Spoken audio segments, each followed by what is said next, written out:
আসসালামু আলাইকুম রহমতুল্লাহি ওয়া বারাকাতু। সরকার আসে, সরকার যায়। আচ্ছা বলুন তো, বুকে হাত দিয়ে, জনগণের কি ভাগ্যের কোনো পরিবর্তন হয়েছে? পরিবর্তন হচ্ছে কাদের জানেন? যারা পাঁচ আটতে পারে, মেম্বার, চেয়ারম্যান, এমপি, মন্ত্রী, অসৎ নেতা, এদের হচ্ছে ভাগ্যের পরিবর্তন হয়েছে। তা আমি বলতে চাই, সাধারণ মানুষের ভাগ্যের কি কোনো পরিবর্তন হয়েছে? ঘুষ বন্ধ হয়েছে? সাধারণ মানুষের ভাগ্যের কি পরিবর্তন হয়েছে?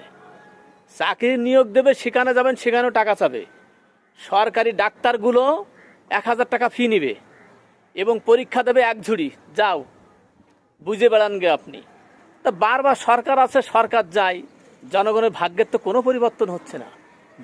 দুর্নীতি থেকে যাচ্ছে, কোনো সংস্কারও হচ্ছে না, হত্যার বিচার হচ্ছে না। তাহলে কি আমরা যাব কোথায় বলতে পারি?